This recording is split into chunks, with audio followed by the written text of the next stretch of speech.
आजकल आए दिन सऊदी अरब पाकिस्तान को किसी न किसी बहाने दुलत्ती देता रहता है। इस बार सऊदी अरब ने भारत के सेना प्रमुख जनरल मनोज मुकुंद नरवाने की यात्रा के दौरान ही सऊदी अरब ने पाकिस्तान के प्रोपेगेंडा फैलाने वाले इमामों को देश से बाहर निकालने का इंतजाम कर दिया है। रिपोर्ट के अनुसार सऊदी अरब ने प्रमुख वाणिज्यिक परिसरों में प्रार्थनाओं की अध्यक्षता करने के लिए अब अपने स्वयं के नागरिकों को इमाम के रूप में नियुक्त करने का निर्णय लिया है।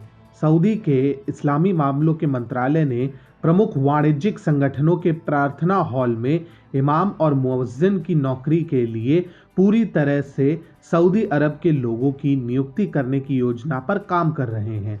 पहले से ऐसे इमामों की भूमिका में पाकिस्तान से आए लोगों को नौकरी पर रखा जाता था। अब इस योजना के बाद उनकी नौकरी और वीज़ा दोनों खतरे में हैं। सऊदी अरब के इस कदम को उठाने का समय इसलिए महत्वपूर्ण है क्योंकि भारत के सेना प्रमुख सऊदी अरब और यूएई की यात्रा पर हैं, जिससे भारत और सऊदी के बीच मिलिट्री संबंधों के और बढ़ने की आशा है। यही नहीं, आशंका ये है कि अगर सऊदी इजराइल को स्वीकार कर लेता है तो मक्का और मदीना से एक प्रतिक्रिया हो सकती है, जहां पाकिस्तान मूल के इमाम बड़ी संख्या में हैं। इसलिए ऐसे किसी भी संभावित प्रतिक्रिया को उठने से पहले ही समाप्त करने के लिए सऊदी ने कदम उठाया है। ये एक सर्वविदित तथ्य है कि काबा के इमाम का धर्मोपदेश सऊदी सरकार द्वारा प्रदान किया जाता है, लेकिन सैकड़ों अन्य मस्जिद भी है जहां पाकिस्तानी इमाम प्रार्थना करते हैं। वो किसी प्रकार की समस्या खड़ी ना करे, उसे देखते हुए सऊदी अरब ने पाकिस्तान के इमामों के विरुद्ध ये कदम उठाया है।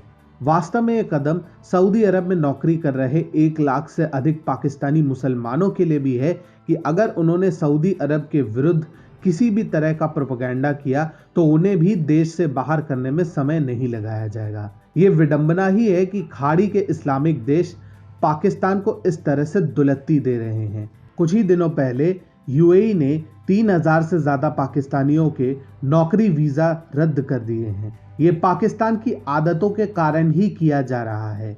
कुछ दिनों पहले ही सऊदी ने पाकिस्तान को रियाद में भारत के खिलाफ प्रोपेगेंडा फैलाने के मंसूबों पर पानी फेर दिया था।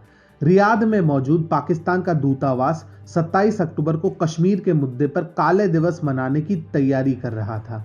इसको लेकर पाकिस्तानी दूतावास एक सार्वजनिक कार्यक्रम के आयोजन करने की फिराक में भी था। हालांकि इस खबर के आते ही तुरंत सऊदी प्रशासन एक्टिव हुआ और पाकिस्तानी दूतावास को आसान भाषा में समझा दिया गया कि वे ऐसे किसी कार्यक्रम का आयोजन रियाद में नहीं कर सकते।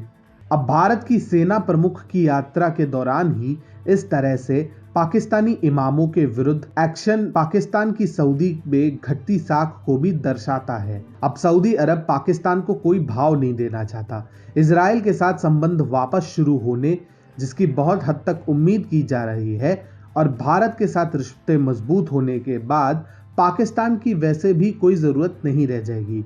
फाइनेंशियल एक्सप्रेस की रिपोर्ट के अनुसार कतर, यूएई और सऊदी अरब सहित खाड़ी क्षेत्र के देशों ने भारत और रूस के सहयोग से विकसित ब्रह्मोस मिसाइल खरीदने में रुचि व्यक्त की है। भारत और अरब देशों के बीच खासकर सऊदी अरब के साथ बढ़ते संबंध पाकिस्तान के लिए किसी खतरे की घंटी से कम नहीं है।